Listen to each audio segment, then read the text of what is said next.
கூலி உயர்வு வழங்க வேண்டும் என வலியுறுத்தி கடந்த ஒரு வார காலமாக விசைத்தறிகளை மூடி வேலைநிறுத்த போராட்டத்தில் ஈடுபட்டு வரும் கோவை மாவட்டத்தைச் சேர்ந்த விசைத்தறி உரிமையாளர்களிடம் மாவட்ட ஆட்சித்தலைவர் பவன்குமார் இன்று பேச்சுவார்த்தை நடத்தினார். பேச்சுவார்த்தைக்கு பின்னர் செய்தியாளர்களுக்கு பேட்டியளித்த கோவை திருப்பூர் மாவட்ட கூலிக்கு நெசவு செய்யும் விசைத்தறி உரிமையாளர் சங்க தலைவர் பூபதி, நடைபெற்று வரும் இந்த வேலைநிறுத்த போராட்டத்தின் காரணமாக நாளொன்றுக்கு 25 முதல் 30 கோடி வரை இழப்பு ஏற்பட்டு வருவதாகவும் 2022 ஒப்பந்த கூலியிலிருந்து தங்களுக்கு 50% முதல் 60% கூலி உயர்வு வேண்டும் என்று கோரிக்கை விடுத்திருப்பதாக தெரிவித்தார்.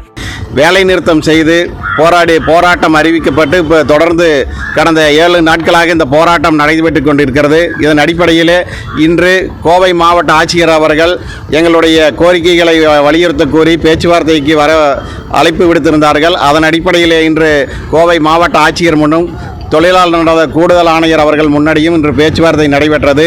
இதில் எங்களுடைய நியாயமான கோரிக்கைகளை வலியுறுத்தி மாவட்ட ஆட்சியர் அவர்களுக்கு தெளிவுபடுத்தியுள்ளோம். புதிய கூலி கிடைத்தால் மட்டுமே இந்த கோவை திருப்பூர் மாவட்டங்களில் விசைத்தறிகளை காப்பாற்ற முடியும் என்பதை தெளிவாக அவர்களிடம் வலியுறுத்தியுள்ளோம்.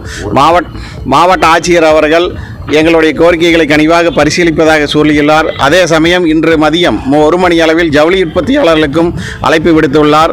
அவர்களிடம் கருத்துக்களை கேட்டு அறிந்து அடுத்த கட்ட பேச்சுவார்த்தை என்பது விரைவில் அறிவிக்கப்படும் என்று மாவட்ட ஆட்சியர் அவர்கள் தெரிவித்துள்ளார்கள்.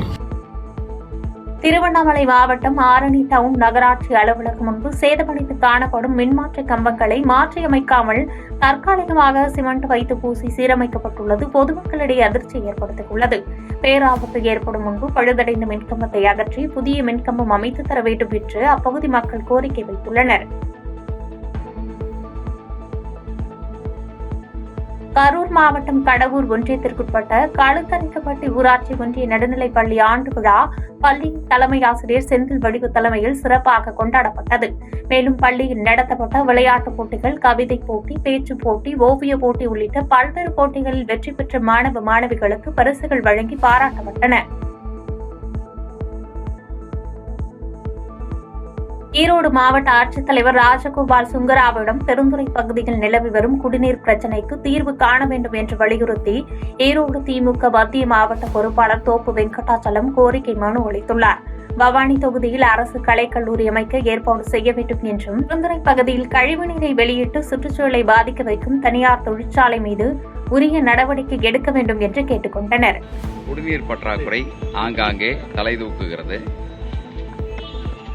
நான் குடியிருக்கிற பெருந்துறை தொகுதியை பொறுத்தவரையில் சில இடங்களில் கடந்த 10 நாட்களாக குடிநீர் பிரச்சனை இருப்பதாக மக்கள் என்னிடத்தில் மனு கொடுத்தார்கள். மாவட்ட ஆட்சியரிடத்திலும் மனு கொடுத்திருக்கிறார்கள்.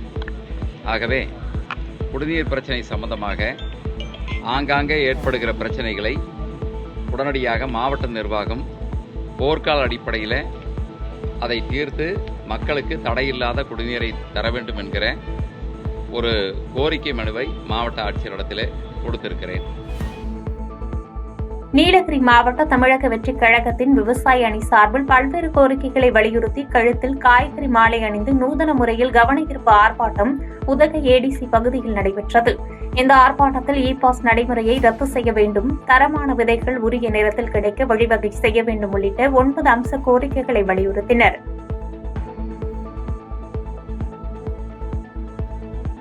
திருப்பத்தூர் மாவட்டம் நாற்றம்பள்ளி அடுத்த பழையப்பேட்டை கிராமத்தில் குருமன்ஸ் பழங்குடி மக்களுக்கு சுடுகாடு வேண்டி மார்க்சிஸ்ட் கம்யூனிஸ்ட் கட்சி சார்பில் கண்டன ஆர்ப்பாட்டம் நடைபெற்றது. தொடர்ந்து வட்டாட்சியரிடம் பேச்சுவார்த்தைக்கு சென்றபோது வட்டாட்சியர் அலுவலகத்தில் இல்லாததால் நிர்வாகிகள் அனைவரும் தரையில் அமர்ந்து தர்ணா போராட்டத்தில் ஈடுபட்டது பரபரப்பை ஏற்படுத்தியது. பழையப்பேட்டை கிராமத்தில் குருமன்ஸும் பழங்குடியின மக்களும் கிட்டத்தட்ட 500க்கும் மேற்பட்ட குடும்பங்கள் அங்கே இருக்குது. மக்கள் தொகையில் மதிப்பீடு பார்த்தோம்னு சொன்னால் 1600க்கும் மேற்பட்ட மக்கள் அங்கே வசிக்கிறாங்க.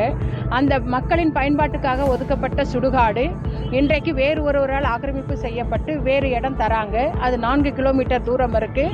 ஆகவே ஏற்கனவே இந்த பகுதி மக்களுக்கு ஒதுக்கப்பட்ட அந்த இடத்தை அளந்து சுடுகாட்டு தன்மையோடு அதற்கான உள்கட்டமைப்பு வசதிகளையும் செஞ்சு கொடுக்கணும் அப்படிங்கிறது தான் இந்த ஆர்ப்பாட்டத்தில் நாங்கள் கோரிக்கைகளாக முன் வச்சிருக்கோம். சென்னை பெசன்ட் நகர் பகுதியில் வசித்து வந்த கராத்தே பயிற்சியாளரும் நடிகருமான கராத்தே உசைனி புற்றுநோயால் பாதிக்கப்பட்டு உயிரிழந்த நிலையில் அவரது உடல் அஞ்சலிக்காக பெசன்ட் நகரில் உள்ள அவருடைய இல்லத்தில் வைக்கப்பட்டுள்ளது. அவரது உடலுக்கு பல்வேறு திரை பிரபலங்களும் அஞ்சலி செலுத்தி வரும் நிலையில் அவர் மிகவும் தைரியமிக்கவர் எனவும் அவரது இறப்பை ஏற்றுக்கொள்ள முடியவில்லை எனவும் அவரது நினைவுகளை பகிர்ந்து பிரபல நடன கலைஞர் கலா மாஸ்டர் இரங்கல் தெரிவித்துள்ளார். கரூர் மாவட்டம் கிருஷ்ணராயபுரம் அருகே மகிழிப்பட்டியில் பழுதடைந்து காணப்படும் நீர்த்தேக்க தொட்டியில் இருந்து அடிப்பகுதி பெயர்ந்து இடிந்து விழுந்ததில் அதிர்ஷ்டவசமாக 5 இளைஞர்கள் உயிர் தப்பினர்.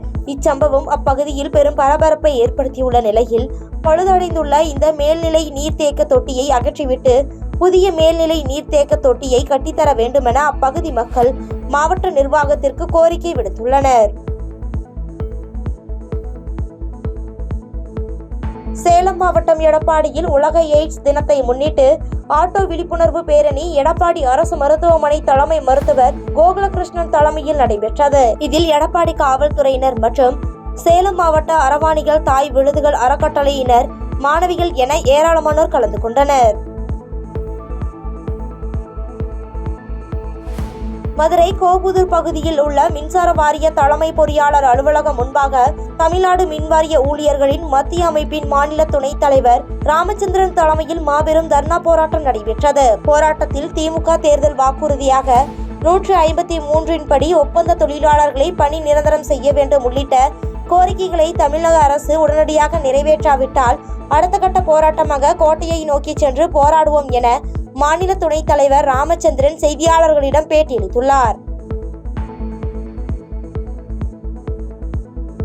திருவாரூர் மாவட்டம் முத்துப்பேட்டை ஊராட்சி ஒன்றியத்தில் அமைந்துள்ள அரசு ஊராட்சி ஒன்றிய பள்ளிக்கு 100ஆண்டு விழா நடைபெற்றது.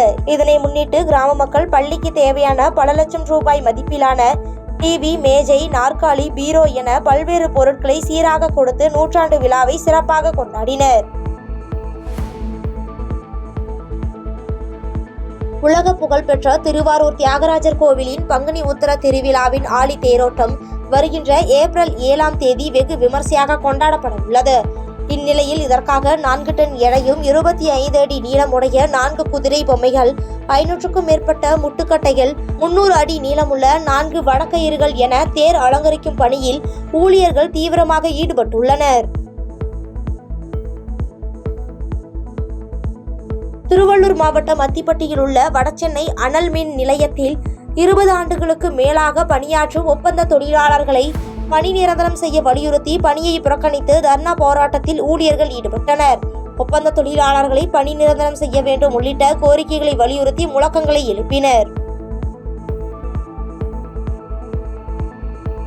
தேனி மாவட்டம் கம்பம் அருகே உள்ள காமைய கவுண்டன்பட்டியில் ஸ்ரீதேவி கருமாரி அம்மன் கோவிலில் பங்குனி மாத திருவிழா வெகு விமர்சையாக நடைபெற்றது. ஆயிரக்கணக்கானோர் கலந்து கொண்டு பால்குடம் எடுத்தும் அழகு குத்தியும் தீ மிதித்தும் தங்களது நேர்த்திக்கடனை செலுத்தி சுவாமி தரிசனம் செய்தனர். தூத்துக்குடி மாவட்டம் கோவில்பட்டி அருகே சிட்கோ தொழிற்பேட்டை வளாகத்தில் 1.96 கோடி ரூபாய் மதிப்பீட்டில் அணுகு சாலை, பாலங்கள், மழைநீர் வடிகால் வசதிகளுடன் முடிவுற்ற பணிகளை முதலமைச்சர் மு.க. ஸ்டாலின் காணொலி காட்சி வாயிலாக திறந்து வைத்தார். இதனைத் தொடர்ந்து லிங்கம்பட்டி சிட்கோ தொழிற்பேட்டை வளாகத்தில் நடைபெற்ற நிகழ்ச்சியில் மாவட்ட ஆட்சியர் இளம் பகவத் உள்ளிட்டோர் கலந்து கொண்டு குத்துவிளக்கு ஏற்றி வைத்து சிட்கோ வளாகத்தை பார்வையிட்டனர். திருச்சி தென்னூர் மின்சார வாரிய அலுவலகம் முன்பு தமிழ்நாடு மின் ஊழியர் மத்திய அமைப்பின் சார்பில் மாநில துணைத் தலைவர் ரெங்கராஜன் தலைமையில் மண்டல அளவிலான தர்ணா போராட்டம் நடைபெற்றது. தொடர்ந்து செய்தியாளர்களுக்கு பேட்டியளித்த மாநில துணைத் தலைவர் ரெங்கராஜன் தங்களது கோரிக்கைகளை அரசு நிறைவேற்றாவிட்டால் ஏப்ரல் மாதம் தமிழகம் முழுவதும் ஊழியர்களை ஒருங்கிணைத்து சென்னையில் கோட்டையை முற்றுகையிடும் போராட்டத்தில் ஈடுபடுவோம் என தெரிவித்தார். இன்றைக்கும் மின்சார வாரியத்தில் கம்பம் நடுவது, உடனடி பணிகள் தீர்ப்பது, பிரேக் டவுன் அட்டன் பண்ணுவது என்ற பணிகளை எல்லாம் ஒப்பந்த ஊழியர்கள் செய்கிறார்கள். ஆனால் மின்சார வாரிய நிர்வாகம் ஒப்பந்த ஊழியரே இல்லை என்கின்ற மாதிரி அறிக்கை கொடுத்திருக்கிறார்கள். எனவே தமிழ்நாடு முழுவதும் பல்லாயிரக்கணக்கான பேர் இன்றைக்கும் ஒப்பந்த ஊழியராக பணிபுரியவர்களை தேர்தல் கொடுத்த வாக்குறுதியின் அடிப்படையில் அடையாளம் கண்டு தினக்கூலி வழங்க வேண்டும் என்று இன்றைய தினம் தமிழ்நாடு முழுவதும் இந்த போராட்டத்தை நடத்தி கொண்டிருக்கிறோம். திமுக அரசாங்கம் ஆட்சியினுடைய முடிவு கட்டத்தில் இருக்கிறார்கள்.